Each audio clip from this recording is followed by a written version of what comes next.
Jo tenia 10 anys quan va esclatar el combat d'Arbúcies durant la Guerra de Successió. Ajudava els meus pares al molí de les Pipes.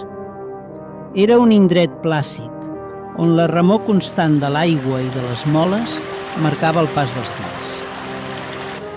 Ningú de nosaltres podia imaginar que aquell racó tan tranquil acabaria sent testimoni d'un dels episodis més durs de la guerra.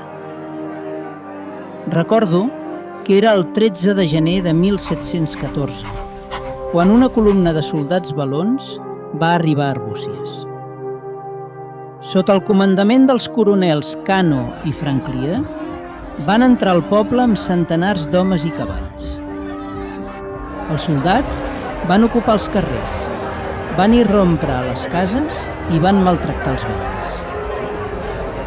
Aquell dia vaig entendre per primera vegada que la por entrava a casa nostra i que la guerra ja no era només una història llunyana. A la nit no vaig poder dormir gaire. Des del meu amagatall vaig sentir com els homes d'Arbúcies i dels pobles veïns es reunien en secret. Era el sometent, gent del país que s'aixecava per defensar casa seva.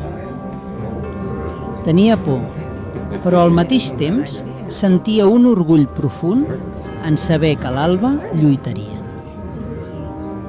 A la matinada, el repic de les ferradures i el xoc de les armes em van despertar.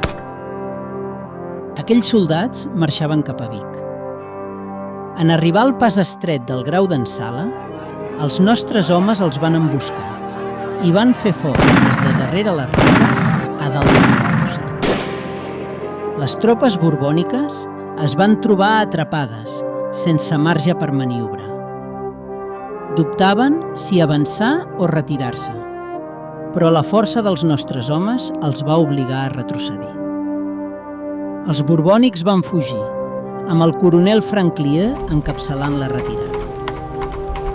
Enmig del caos, els cavalls queien morts i els homes abandonaven armes i farcells per anar als carrers. La retirada va ser caòtica. Molts soldats van caure i d'altres van fugir com van poder fins a Hostalric. L'exèrcit es va dividir en dos. Franclier, forçat a fugir, va aconseguir reunir els dos batallons en un turó a mitja llegua d'Hostalric. Dels 800 homes, molts no havien sobreviscut i d'altres havien desertat.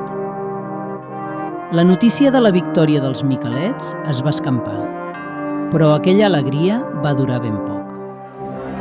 Amb l'arribada de la primavera, 5.000 homes, comandats pel general Bracamonte, van tornar a Arbúcies per castigar el poble.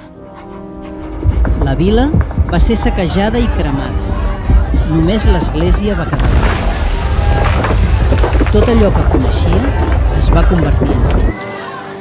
Però d'aquelles ruïnes va néixer una memòria compartida que amb els anys es va transformar en horror.